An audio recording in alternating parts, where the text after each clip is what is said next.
The murder of Clare Wood, the tragic death that proved that love doesn't have to be blind, a love that turned deadly. In 2007, Clare Wood, a 36-year-old woman from Salford, Greater Manchester, thought she had found love. She met George Appleton, a man she believed could be her future. Like many modern relationships, theirs began online through Facebook, where Appleton presented himself as charming and caring. However, behind this facade lurked a dangerous man with a violent past. Clare, a mother and a hard-working woman, was like many others searching for companionship. She had no idea that the man she welcomed into her life had a documented history of domestic violence against multiple women. And tragically, this lack of knowledge would cost her everything. The relationship between Clare Wood and George Appleton, a love story that turned into a nightmare. Clare Wood was a 36-year-old woman from Salford, Greater Manchester. A devoted mother and a hard-working individual, Clare was looking for companionship when she met George Appleton online in 2007 through Facebook. At first, Appleton seemed charming, affectionate, and interested in a serious relationship. However, beneath his friendly facade, he was a violent and dangerous man with a history of abusing women, something Clare would tragically only discover when it was too late. The warning signs when love turned toxic. As their relationship developed, Appleton's true nature began to emerge. He exhibited classic signs of coercive control, jealousy, possessiveness, and emotional manipulation. He became increasingly controlling, possessive, and aggressive. Clare found herself trapped in a toxic relationship where emotional abuse quickly escalated to physical violence. Appleton quickly became suspicious of Clare's interactions with other men. He often accused her of being unfaithful, despite having no evidence. He attempted to isolate her from friends and family, making her increasingly dependent on him. He would belittle and insult Clare, breaking down her self-esteem. He used manipulation tactics to make her question her own reality, making her believe she was the problem in their arguments. He constantly monitored her whereabouts, checking her phone and questioning her every move. Appleton's abuse escalated from words to physical intimidation. Clare reported to friends that he had become aggressive during arguments, slamming doors, throwing objects, and physically grabbing her. He made threats to hurt her if she ever tried to leave him. She tried to leave him multiple times, but Appleton refused to let go. In the months leading up to her murder, Clare reported him to the police several times, citing threats, harassment, and even physical assault. She sought protection, but no one told her that Appleton was a known and repeat offender with a dangerous history of abusing women. Had Clare been aware of his past, she might have been able to protect herself sooner. But in the UK at that time, there was no legal mechanism that allowed individuals to check if their partners had a record of domestic violence. Clare's attempts to escape, seeking help from authorities. Despite Appleton's abuse, Clare tried to break free from the relationship multiple times. However, like many victims of domestic violence, she found herself trapped in a cycle of fear and manipulation. In 2008, after enduring months of controlling and aggressive behavior, Clare finally ended the relationship. Appleton did not accept the breakup and began harassing and stalking her. Clare contacted the police multiple times in the months leading up to her murder. She reported that Appleton was stalking her, sending threatening messages and harassing her at home and work. At one point, she obtained a restraining order, but it was not effectively enforced. In December 2008, Clare filed a police report stating that Appleton had broken into her house and threatened her life. She told authorities that she feared for her safety, yet no significant protective measures were taken.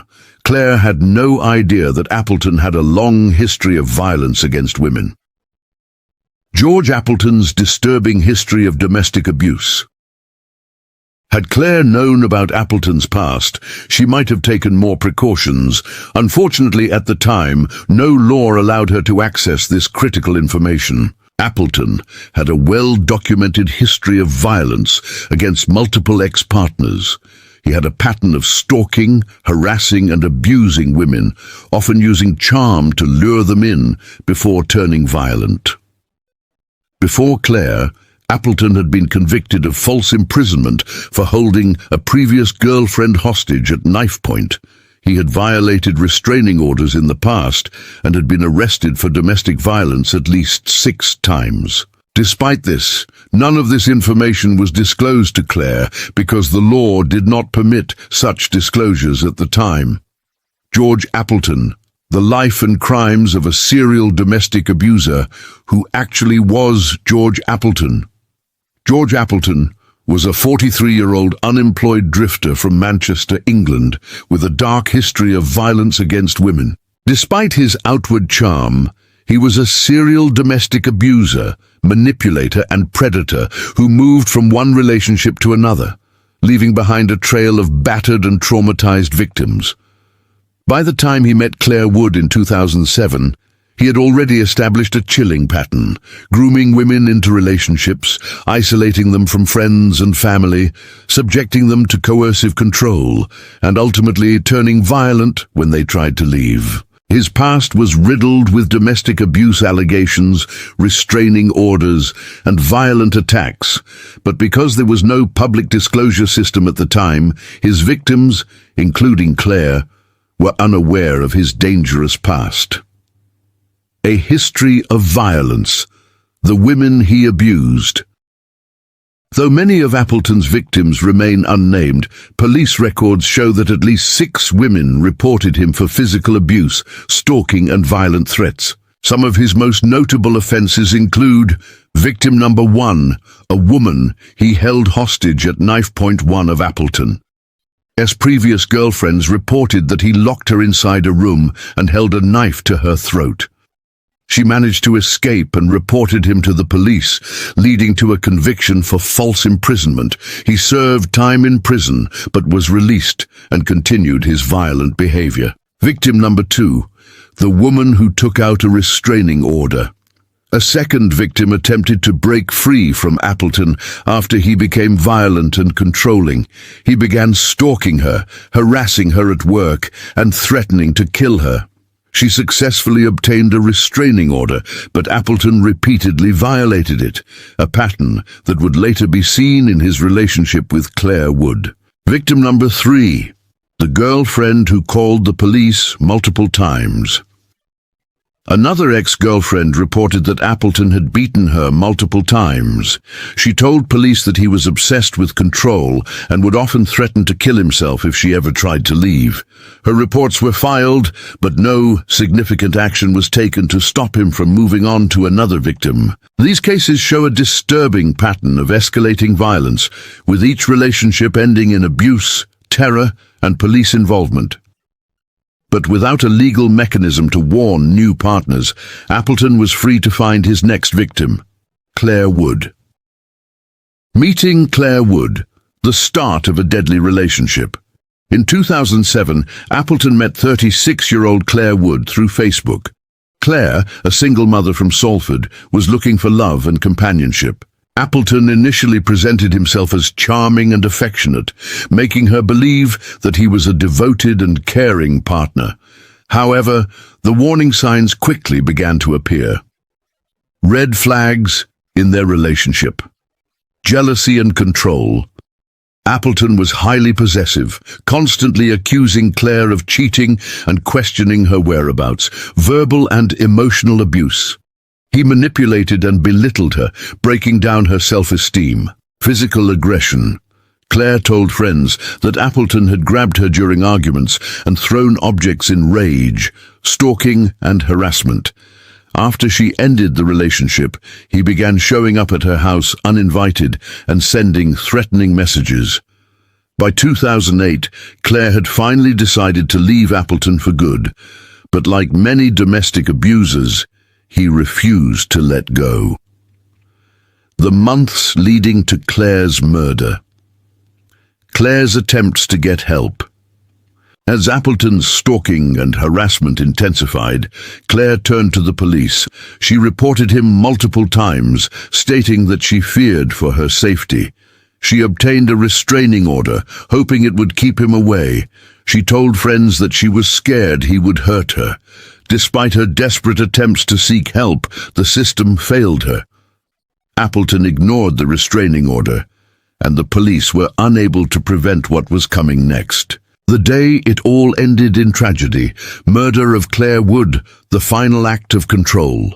On February 6, 2009, Clare's worst nightmare came true. Appleton, furious that Clare had finally broken free from him, broke into Clare's home in Blackfriars, Salford. He violently assaulted her before strangling her to death. In a final act of cruelty, he set her body on fire, likely to destroy evidence and delay police investigations. He then fled the scene, sparking a nationwide manhunt. For days, the police launched a manhunt for Appleton. The media dubbed him the Facebook fugitive as reports of his violent past began to emerge. He had a history of stalking, beating, and threatening women. But no one had informed Clare. The hunt for the Facebook fugitive.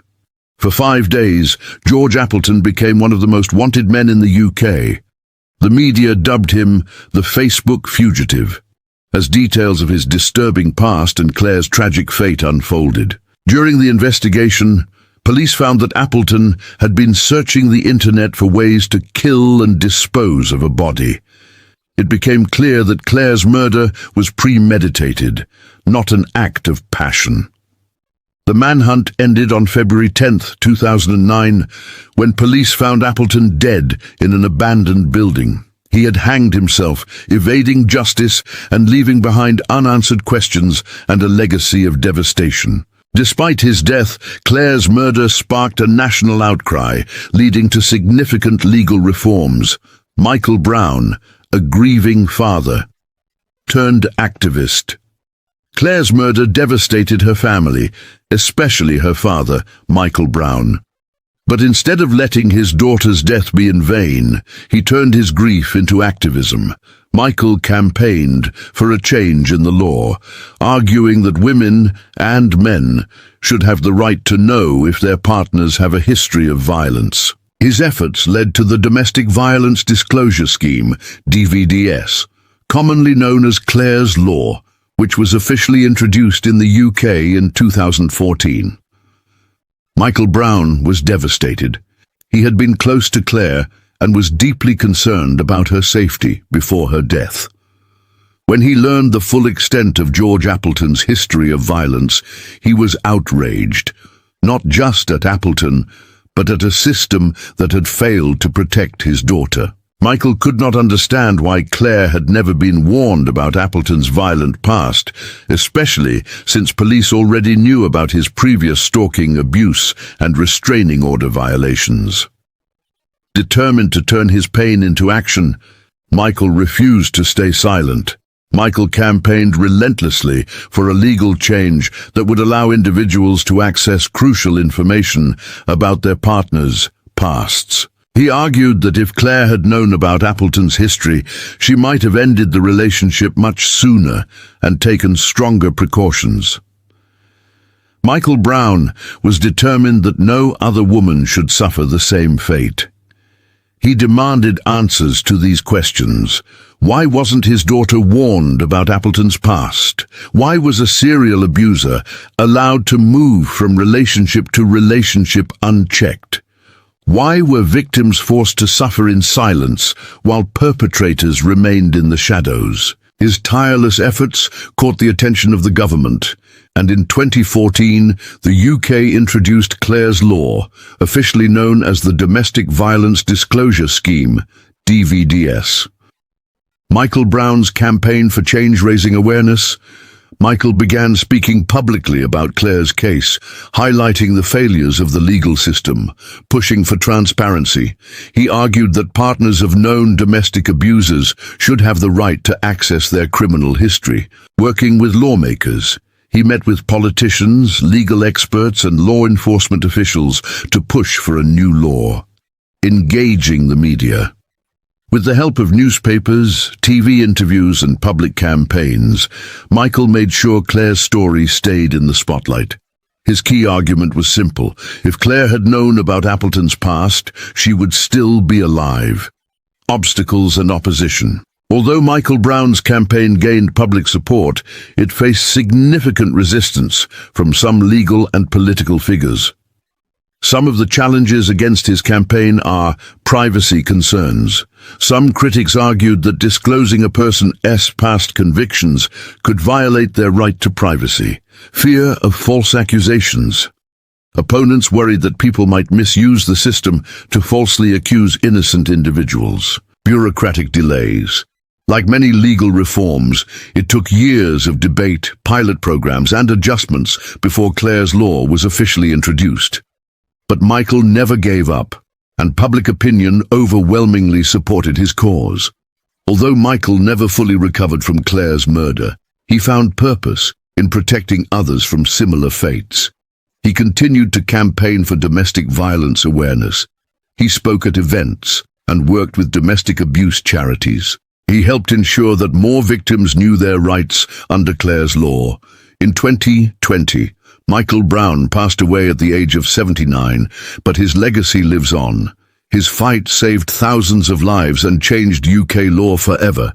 His message remains as powerful as ever. Love doesn't have to be blind. Everyone deserves the right to know if they are at risk. The pilot program, 2012-2013, due to Michael's relentless campaigning, the UK government agreed to test Clare's law through a pilot program in 4 police forces in 2012. Greater Manchester, Gwent, Nottinghamshire, Wiltshire. During the trial, victims were given access to their partner's history of abuse, and the results were clear. The program helped protect people from dangerous relationships. By 2013, the pilot had been deemed successful, and the government announced that Clare's law would be officially introduced nationwide. Clare's law is implemented. March 2014. On March 8, 2014, International Women's Day, the UK government formally introduced Clare's law, making the Domestic Violence Disclosure Scheme, DVDS, available across England and Wales. This was a historic victory, one that would not have been possible without Michael Brown's tireless efforts. Since then, Clare's law has been expanded to Scotland, Northern Ireland, and other countries including Canada, Australia, and New Zealand. Although Michael never fully recovered from Clare's murder, he found purpose in protecting others from similar fates. He continued to campaign for domestic violence awareness. He spoke at events and worked with domestic abuse charities. He helped ensure that more victims knew their rights under Clare's law. In 2020, Michael Brown passed away at the age of 79, but his legacy lives on. His fight saved thousands of lives and changed UK law forever. His message remains as powerful as ever. Love doesn't have to be blind. Everyone deserves the right to know if they are at risk. Final thoughts. The family's role in changing the law. Clare's family, particularly Michael Brown, turned their grief into activism. Without their efforts, Clare's law might never have existed.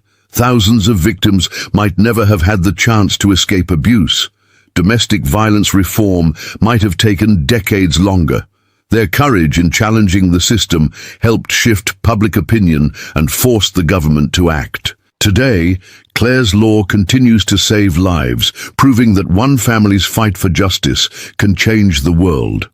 What is Clare's law? Clare's law, the Domestic Violence Disclosure Scheme, DVDS.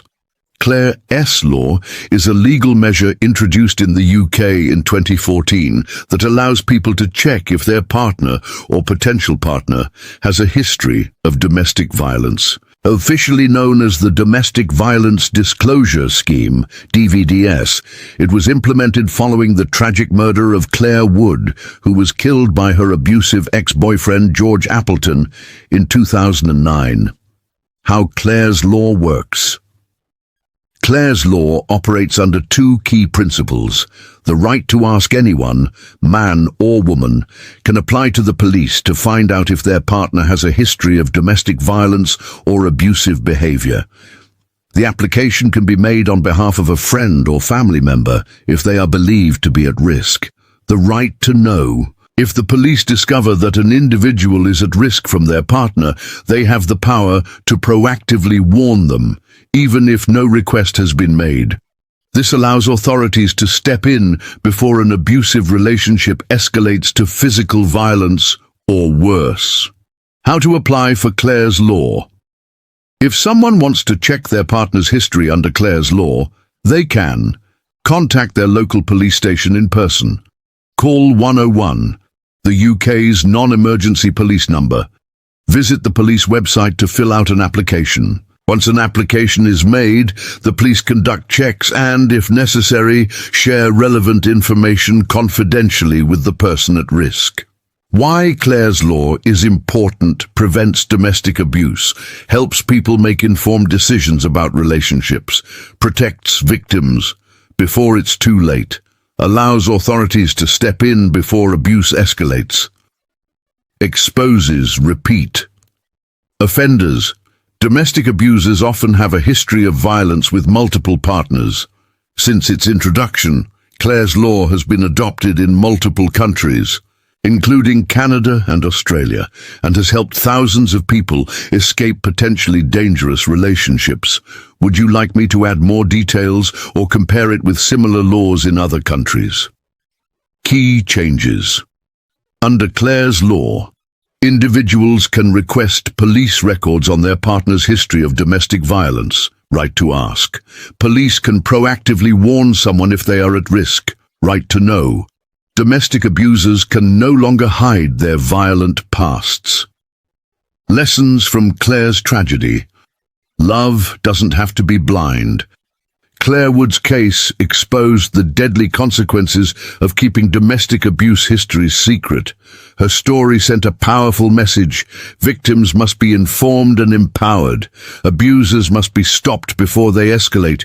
Society must protect those at risk. Since Clare's law was introduced, thousands of lives have been saved. Women and men who might have unknowingly entered abusive relationships now have the power to check their partner's past before it's too late. What Clare's law means today: love doesn't have to be blind. Clare's law grants individuals the right to ask the police if their current or potential partner has a history of domestic abuse. If the police find any relevant information, they have the authority to disclose it in a confidential and controlled manner to protect the person making the inquiry. The law is based on two fundamental rights. The right to ask. A person can request information about a partner's history of domestic violence. The right to know. If police believe someone is at risk, they can proactively warn them, even if no request has been made. Since its implementation, Clare's law has saved countless lives. It has empowered individuals to make informed decisions about their relationships, proving that love doesn't have to be blind. Clare's legacy: a wake-up call for society. Clare Wood's story is a chilling reminder of the dangers of abusive relationships and the importance of awareness. Her death was preventable, but her legacy has changed the way society approaches domestic violence. Police now have better mechanisms to protect potential victims. Victims have access to life-saving information before it's too late. Domestic abusers can no longer hide in the shadows, moving from one victim to the next. Her father, Michael Brown, became a national hero, proving that even in the face of tragedy, justice can be pursued. Though Clare's life was taken too soon, her story has given thousands of people the chance to escape abusive relationships before they become fatal. Final thought: love should never cost your life. Clare Wood's case is not just a crime story. It's a lesson. If something feels wrong in a relationship, ask questions, seek help, and don't ignore the warning signs. Thanks to Clare's law, people now have the power to uncover the truth before it's too late. If you or someone you know is in an abusive relationship, don't wait. Reach out, check, protect yourself.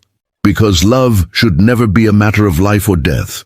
George Appleton was not a one-time offender. He was a serial abuser whose crimes escalated over time. If his past had been made public, Clare might have been able to avoid him. Her murder serves as a tragic warning about the dangers of unchecked domestic violence. Thanks to her father's efforts, however, her story has saved countless lives. Clare Wood's story is not just another crime case, it's a life-saving lesson. Her murder proved that love doesn't have to be blind. If she had known the truth about Appleton, would she still be alive today? Perhaps, but thanks to Clare's law, others now have the chance to escape before history repeats itself. Clare Wood's story is heartbreaking, but her legacy lives on through Clare's law, which has helped protect countless people from dangerous relationships. What do you think about this case? Do you believe Clare's law goes far enough, or do you think more should be done to prevent these tragedies? Let me know your thoughts in the comments. I read every single one. If you found this video informative, don't forget to give it a like and share it with others who might find it helpful. And if you love true crime and historic cases like this, hit that subscribe button and turn on notifications so you never miss a story. Thanks for watching, and I'll see you in the next one.